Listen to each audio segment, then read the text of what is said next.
Bună ziua! Pentru următoarele minute o să provoc o discuție interesantă pe o temă sensibilă, pe o temă legată de adopțiile internaționale, legată de copiii adoptați, de copii care sunt acum fericiți departe de țară, pentru că România nu a fost în stare la momentul potrivit, la începutul anilor 90, să le ofere un viitor acestor copii adoptați. În sprijinul lor au sărit familii din străinătate, din Statele Unite, din Germania și de peste alte și alte meleaguri, care au oferit o mână de ajutor și totodată au creat un viitor pentru acești copii.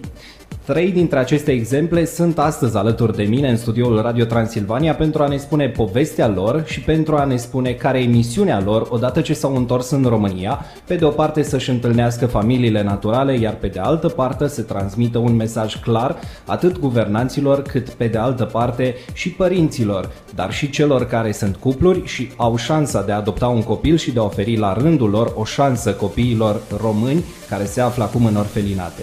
Pentru început, alături de mine este IzidorRuckel. Bună ziua, hello! Bună ziua, vă mulțumim! I will thank you too for your presence here, and for the first time, I want to know your story. What's your story? Îți mulțumesc și eu și pentru început aș vrea să știu povestea ta. Care este povestea ta? Well, I was adopted from an orphanage in Sighetu Marmație in 1991. Am fost adoptat dintr-un orfelinat din Sighetul Marmației în 1991. The first 9 years was very difficult in the orphanage because of the neglect, the abuse, and just not enough care. Primii 9 ani în orfelinat au fost foarte dificili din cauza neglijenței, abuzurilor și lipsei grijii acordate. After the Revolutionary War ended, the orphanage life did change for the better for the children. După terminarea Revoluției, orfelinatul a început să se ocupe mai mult de grija pentru copii. We got a new director. Am obținut un nou director.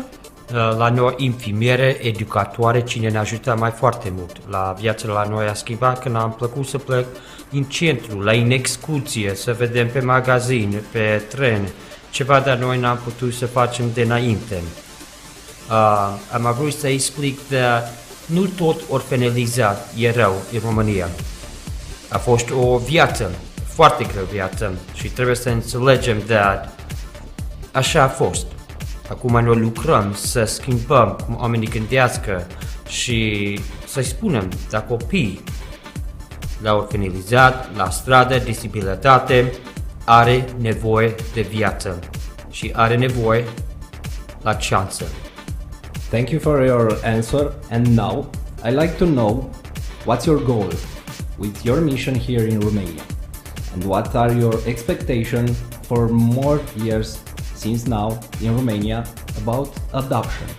Îți mulțumesc pentru răspuns și acum aș vrea să știu care este scopul tău, de ce ai venit în România și care sunt așteptările tale pe termen lung de la acest proiect. My goal here is Romania is to create advocacy with citizens within the country.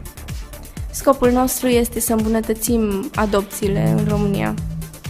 The purpose for the international adoption that I am personally fighting for Scopul adopțiilor internaționale pentru care lupt eu is that children with special needs, those that cannot be adopted within the Romanian families, should be available for international adoption. este ca copiii cu nevoi deosebite, cei care nu pot fi adoptați de familii din România, să fie adoptați de persoane din străinătate. E foarte greu să găsesc casă pentru copii de disabilitate și e foarte greu pe familie cum se înțelege și cum lucrează cu copii, cine nu știe ce să fac și cum să descurcă cu ei. Dar este foarte mult la copii de a pus în spital, in mental health institutions. În instituții Pentru copiii cu dizabilități mentale. Că nu avem oameni pe cine vrea să adopte copii cu disabilitate aici în România. Nu avem mult. Dacă Dumnezeu ne-am dat la noi o viață și dacă El m-a dat pe mine o șansă să scriu o carte, să fac la film și să descurc singur, dacă copiii din un orfanelizat a avut o șansă așa, you have to realize that when children are given opportunities, anything is possible. Trebuie să realizăm că atunci când copiilor li se oferă șanse, totul este posibil. Regardless their disability or where they come from. Indiferent de dizabilitățile pe care le au sau de unde provin ei. Okay, you speak about movies, about a book. What kind of movie you did? And what kind of book you wrote? Ai spus ceva despre un film și o carte. Ce fel de film ai făcut și ce carte ai scris? Thank you so much for asking about those three topics. I think those are important topics for Romanians to know and around the world. Îți mulțumesc că ai întrebat despre aceste subiecte. Sunt subiecte foarte importante pentru români și pentru oamenii din lume. The book I wrote is Abandoned for Life. Cartea pe care am scris-o este Abandonat pentru viață. It's the true stories of what happened in my orphanage. Sunt poveștile adevărate referitoare la ce s-a întâmplat în orfelinatul meu. It also talks about the transformation that happened after revolution. De asemenea, vorbește despre transformarea care a avut loc după Revoluție. I talk about my struggle in the US as an adoptee. Vorbesc despre lupta mea în Statele Unite ca și o persoană adoptată. I think that when I share my personal testimony in the autobiography, people relate so much more as to why other children go through the problems that they do. Consider că atunci când îmi spun povestea personală referitoare la adopții, oamenii se pot identifica mai mult cu aceste povești. I never thought that the book would be such a success. Nu m-am gândit niciodată că cartea ar avea așa un succes. Because of the book being available and sharing my personal story with it, it has helped adopted parents and adoptees who continue to struggle today. Datorită faptului că această carte a fost disponibilă și a fost achiziționată, a ajutat copiii să fie adoptați și mai multe familii să adopte copii. Sunt foarte bucuros de am putut să scriu o carte pentru care oamenii poate să răspunde și înțelege ce a întâmplat înainte. E mai bucuros de familie cine a adoptat pe copii din care țară, nu trebuie să fie direct din România, de înțelege în viață ceva, dar ei n-a știut dinainte de ce copii are probleme, de ce ei nu poate să înțelege pe copii. Îmi pare mă bucur de am putut să mă ajut așa. The documentary that I produced, it's a two-time award documentary. Documentarul pe care l-am produs a fost nominalizat 2 ori la premiul pentru documentar. The purpose of creating the documentary is to inspire struggling orphans in the US. Scopul acestui documentar este de a inspira orfanii care trec prin momente dificile în Statele Unite. It's about international and domestic adoption. Este despre adopții internaționale, dar și în stat. It's a reality that just because you were adopted does not mean you need to live in anger. Doesn't mean that you are alone in the world of what you went through. Este adevărat că dacă ai fost adoptat nu trebuie să trăiești cu furie, nu trebuie să te simți singur în lumea în care trăiești. A lot of the adoptees feel isolated. Mulți dintre cei care au fost adoptați se simt izolați. They feel like they're the only ones to have gone through it. Se simt ca și cum ar fi singurele persoane care au trecut prin așa ceva. And we wanted to explain to them that you are not alone. Și am vrut să le explicăm că nu sunt singuri.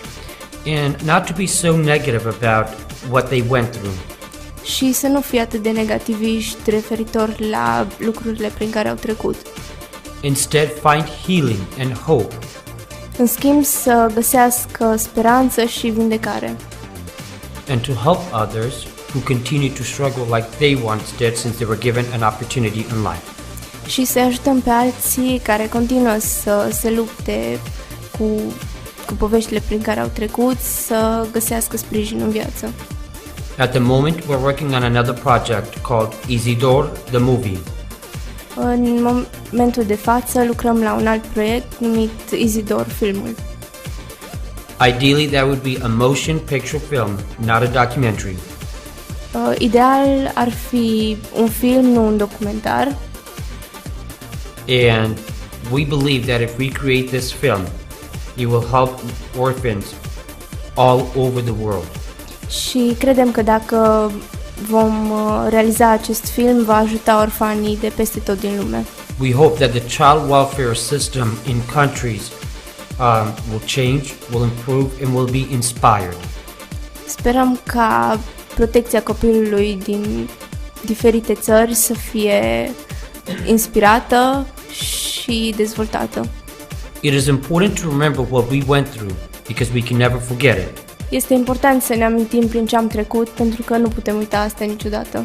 In a way, I want this movie to be a historical thing for people of Romanian of orphans to look back of what history was like for many orphans in the past. Aș vrea ca filmul acesta să fie oarecum istoric pentru orfani, ca să poate să vadă lucrurile prin care au trecut cei de dinaintea lor.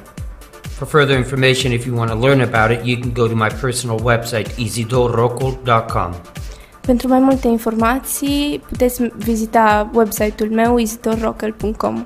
I would love to see directors and producers directly from Romania to really take interest in this because we are looking for partners and film directors at the moment.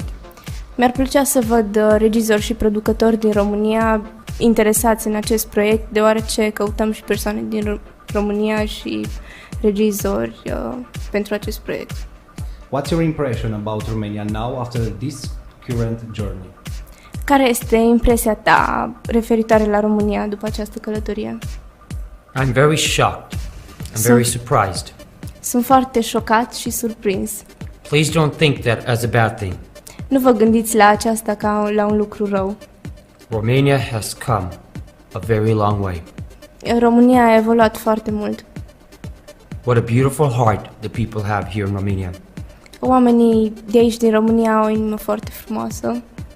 La inimă, la suflet, la care unde noi am plecat și am povestit la emisiune, la televizor, la povestie, înțeleg cu foarte mult oameni de a plânge, de doare la inimă pentru ce a întâmplat dinainte.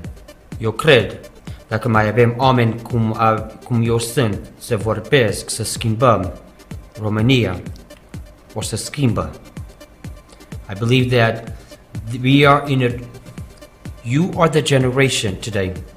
It's up to you if you want to make a change and improve your country.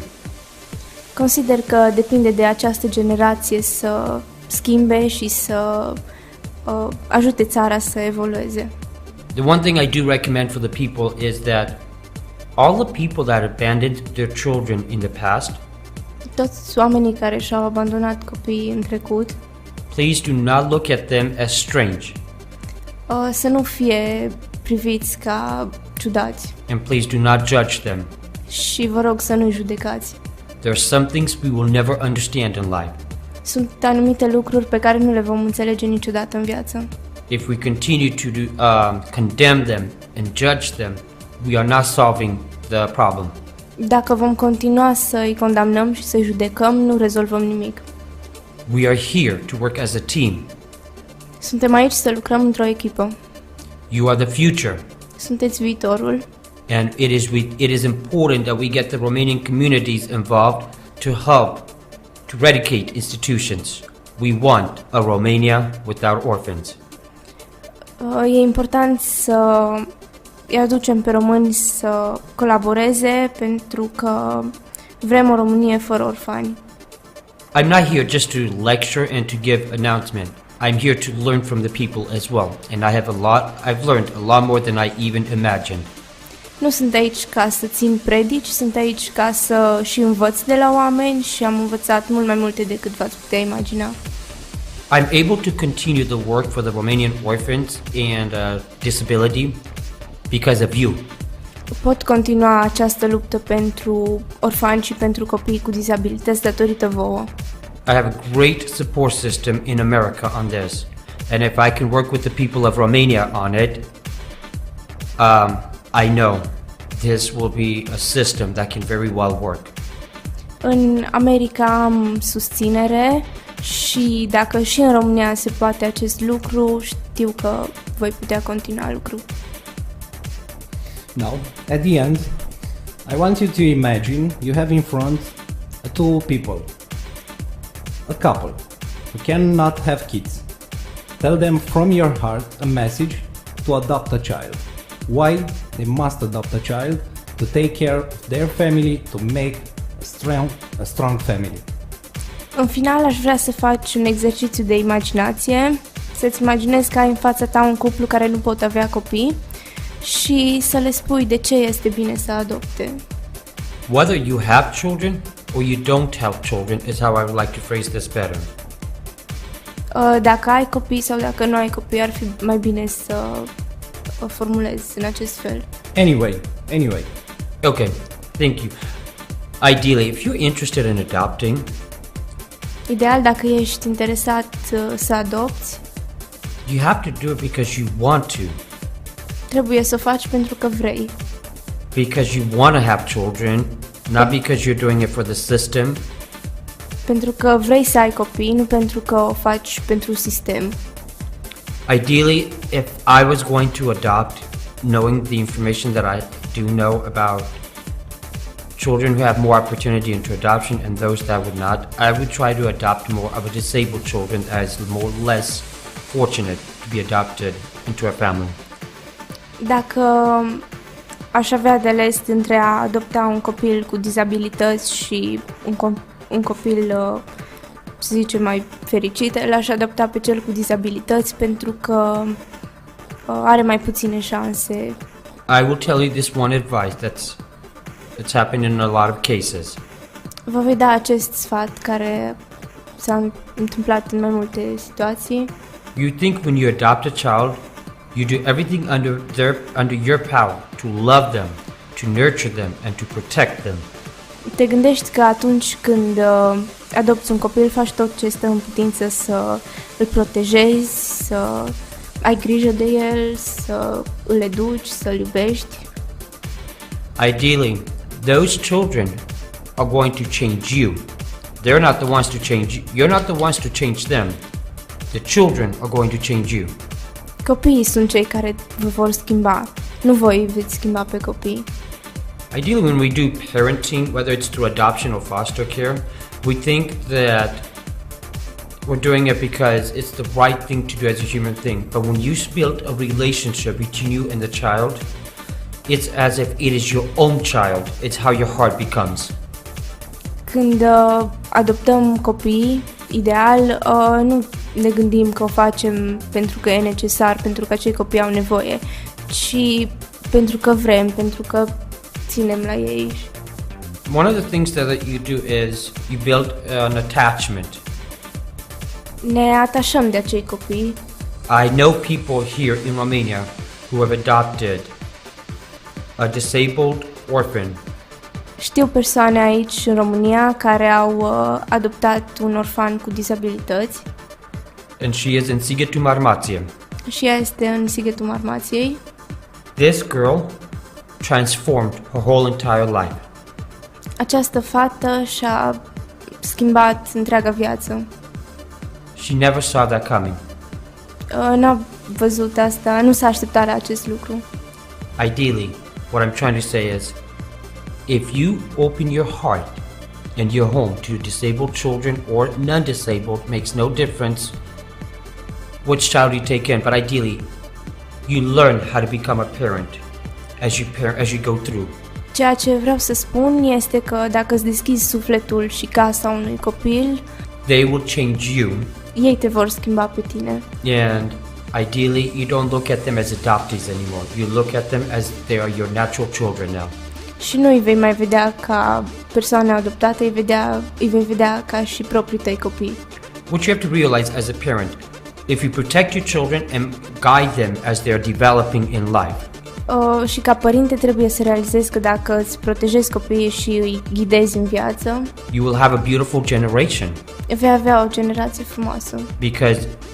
Because of your love and compassion for them, they will do the same as they become adult. Datorită dragostei și compasiunii acordată lor, ei vor deveni la fel ca tine. If you abuse them and neglect them, dacă îi abuzezi și îi neglijezi, they will be very angry adults. Vor fi adulți furioși. And if they were to run for government or for presidential, și dacă ar trebui să candideze la guvern sau la ca președinte, you could possibly create another dictator. ai putea crea foarte ușor un nou dictator. That's why it's important when Jesus says, love one another just as I have loved you. De aceea e important să ascultăm ce spune Iisus. Dacă vă iubiți-vă unii pe ceilalți așa cum vă iubesc eu. What is your message to government and for our authorities? Care este mesajul tău spre guvern și spre autoritățile noastre? My message to the Romanian government and authorities would be that you have to believe in the system that when children are in need of family, you have to do everything under your system to make it available, whether it's in your country or international.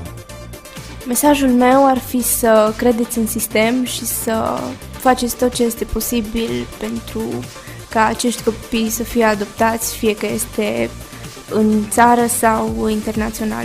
Stop believing the rumors of the past. Nu mai credeți zvonurile trecutului. You've investigated this for yourselves. Ați investigat acest lucru. That no child was ever sold or killed for their body parts. Niciun copil n-a fost vândut sau omorât pentru organele sale.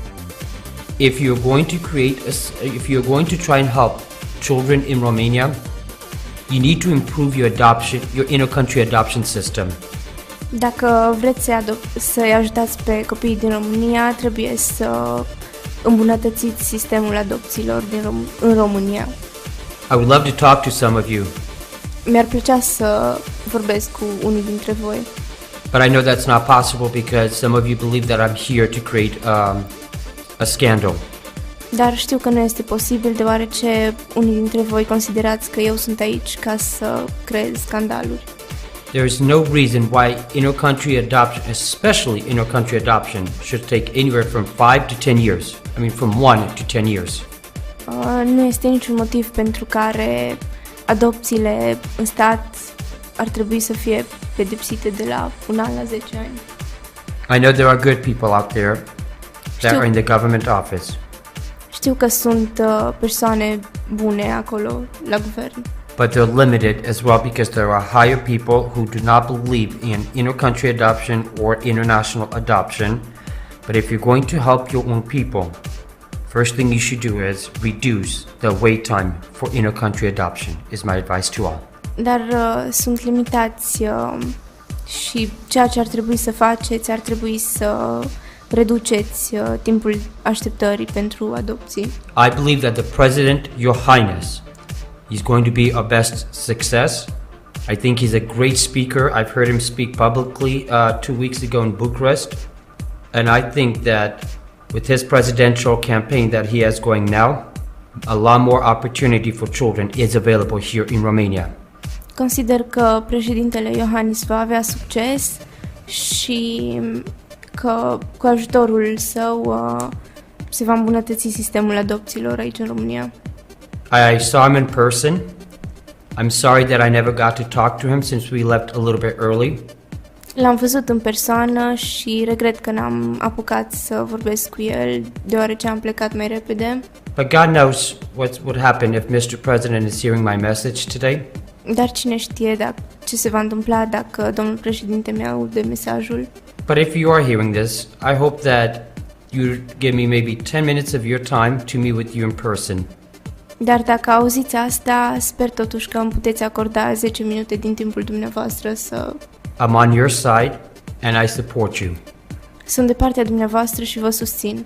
Thank you so much, everyone. Vă mulțumesc frumos. God bless you. Dumnezeu să vă binecuvânteze. În continuare alături de mine o am pe Veronica Iuliana Clark. Hello, Veronica. Hello. Hello and welcome in RadioTransilvania studio. And now I want to know your story about Romania and about your adoption.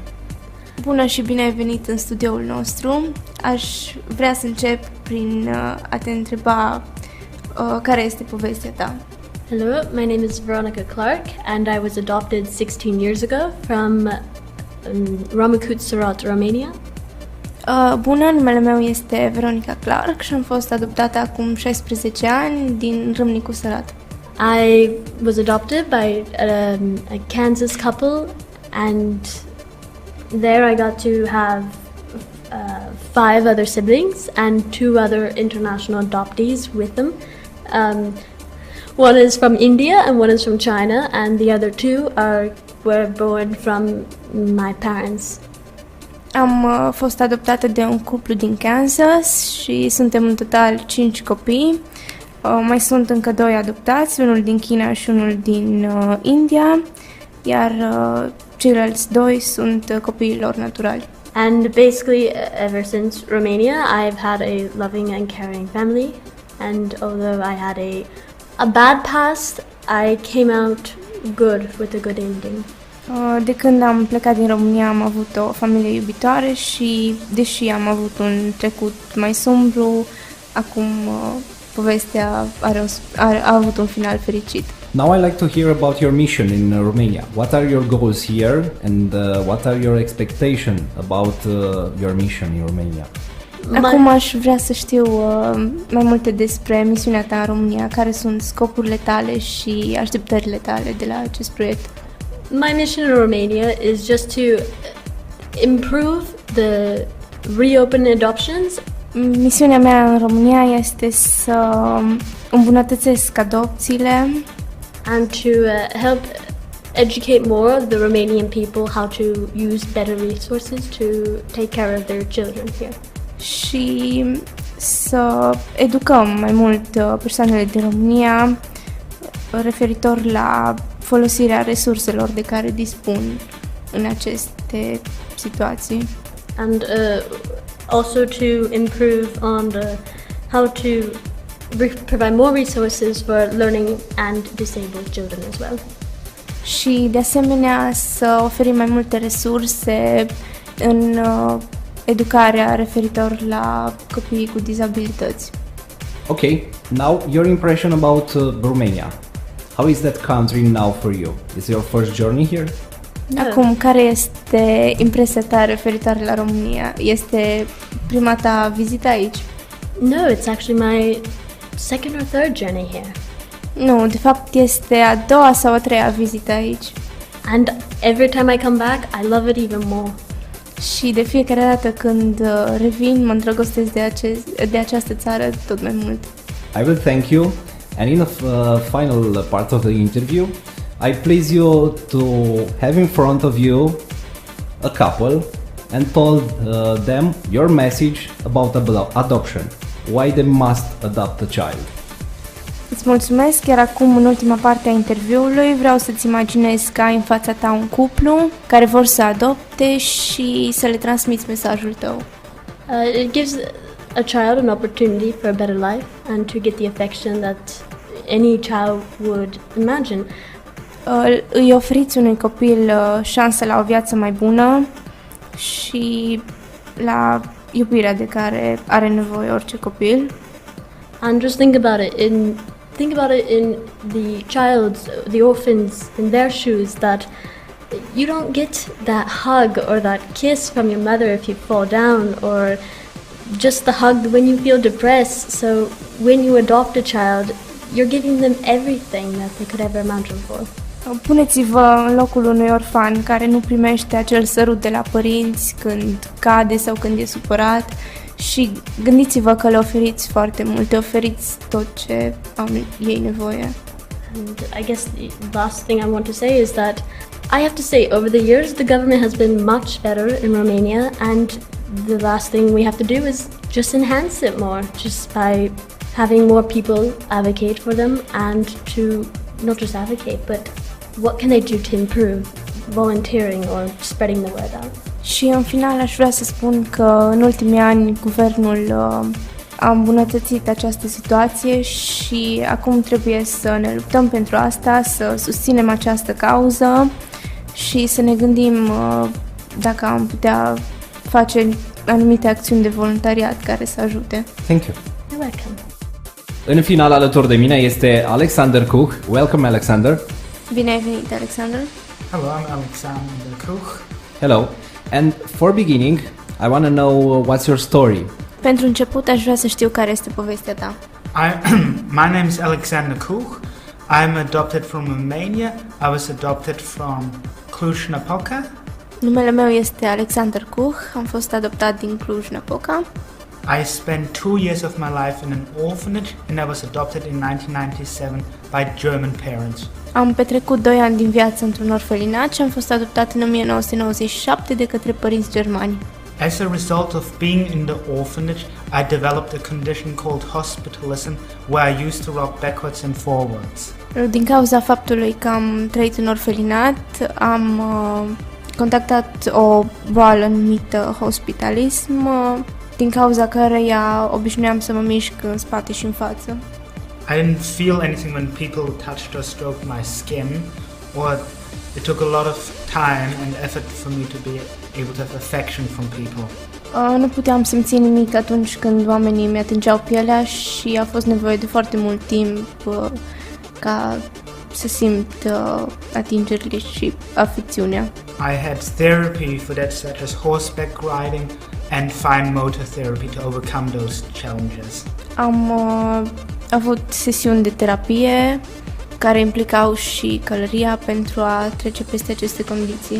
I spent 12 years of my life in Germany and now I've been living in New Zealand for 8.5 years. Am petrecut 12 ani din viață în Germania, iar acum de 8 ani și jumătate locuiesc în Noua Zeelandă. I'm now currently a student at university and I'm studying human rights. Momentan studiez la facultate drepturile omului. And had I been in an orphanage, I don't think I would have had those opportunities I've had now. Și dacă n-aș fi fost într-un orfelinat, probabil n-aș fi avut aceste oportunități pe care le-am acum. Thank you for this answer. Now, I will like to hear what are your mission in Romania? What are your goals here? And what are your expectations about your visit here?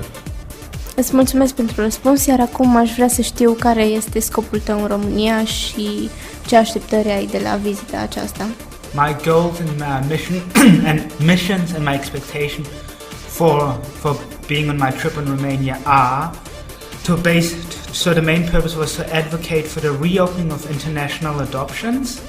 Scopul principal este să susțin redeschiderea adopțiilor internaționale, which we have been achieving by talking to media, care se poate realiza prin discuțiile cu mass media, taking part in a big public conference in Brașov, which was hosted by a socialist capitalist, who the director of the organization is Azota Popescu.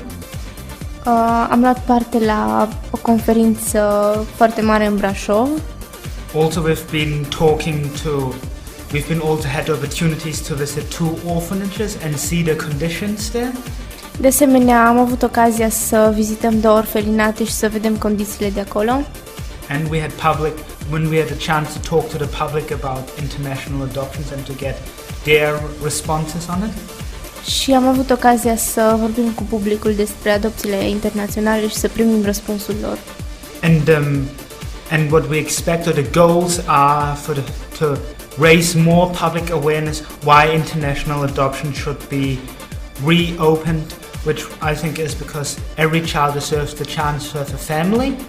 Și scopul este să arătăm de ce adopțiile internaționale sunt importante, pentru că fiecare copil are dreptul la o familie. This is because there are many orphans still in homes or in institutions, and they're not enough, especially for children with disabilities. There are not enough people that are willing to take care of them. Și încă sunt foarte mulți copii în instituții și mai ales pentru copiii cu dizabilități nu sunt destule persoane care vor să aibă grijă de ei.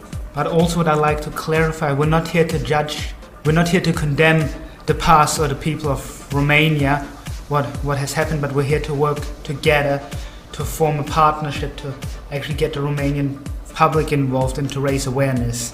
De asemenea, vreau să clarific că nu suntem aici ca să îi judecăm pe cei care și-au dat copiii spre adopție, cei care au făcut asta în trecut, ci să colaborăm cu oamenii din România pentru un viitor mai bun. And I'm personally involved in the advocating for the reopening of international adoptions because I personally had that chance, which I think every child should have the chance to get a permanent family. Și sunt implicat personal în susținerea adopțiilor internaționale, deoarece și eu am trecut prin asta. Thank you. And now, what's your impression about Romania? Mulțumesc. Și acum, care este impresia ta referitoare la România? My impression of Romania is that in general, the people are very hospitable. The other couple of days ago, we were at a restaurant in Brașov and they'd seen Izidor and me on TV and they ended up inviting us for a meal. It was very moving. Consider că oamenii din România sunt foarte ospitalieri. De exemplu, acum câteva zile am fost la un restaurant în Brașov, iar oamenii de acolo care ne văzuseră pe mine și pe Izidor la televizor s-au oferit să ne cumpere ei de mâncare. Also, as a result of being on other media and TV, the public has been very sympathetic and very moved by our stories, and has raised awareness for adoptions and the conditions that children have lived in the past. And we're gaining a positive response from the public. Și de asemenea, datorită faptului că am apărut și la televizor, am obținut un răspuns pozitiv din partea publicului. Also, having visited 2 institutions, from what I saw, I can say that from what you've heard, what happened in the past, they've dramatically improved. Și de asemenea, și datorită faptului că am vizitat acele orfelinate, pot spune că situațiile s-au îmbunătățit. And there's some people now even in the government that support international adoptions. Și sunt și persoane în guvern care susțin adopțiile internaționale. And now I want you to transmit a message to all couples from Romania who want to adopt a child from your heart. Și acum aș vrea să transmiți un mesaj cuplurilor din România care vor să adopte un copil. So my message to the Romanian people would be that first of all, we're not here again to condemn anything, and we'd actually like to work with all of you together, and actually it will be the people of Romania that can stand up and say that they want international adoptions reopened because every child deserves a family. And just like in the past, that if people unite together, they will overcome political issues, and they will have the international adoptions reopened, and that every child will have the chance to a permanent family. Nu sunt aici să judec din nou, ci vreau să spun că trebuie să colaborăm cu toții pentru a face acest lucru posibil. Also, I'm here in Romania as well because I care about Romania, because it's still my home country, and that's why I care so much about those many orphans and children that are disadvantaged. De asemenea, îmi pasă de toți acei copii orfani și dezavantajați și de aceea sunt aici în România ca să aduc o schimbare. And what I'd like to say to the government is that we'd like to work together with you to actually work together on this instead of working against each other. We'd like to form a partnership. And what I would really appreciate if it's possible to have an audience with the new president in Romania while we're here, which for me is till the 28th of March.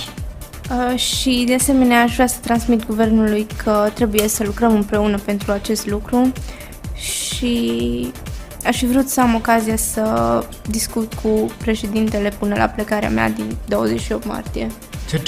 To share my personal story with him and to tell him why I personally believe international adoption should be reopened. Să îi expun și lui povestea mea personală și să spun de ce cred că ar trebui să fie redeschise adopțiile internaționale. Le mulțumesc lui Izidor, Veronicăi și lui Alex pentru că au ales prin intermediul nostru să-și trimită mesajele către voi și totodată sper că au reușit să vă responsabilizeze, nu să vă sensibilizeze, să vă responsabilizeze și, bineînțeles, la rândul vostru să transmiteți gândurile lor mai departe. Oferiți-le copiilor orfani o șansă, ajutați-i să-și găsească o familie.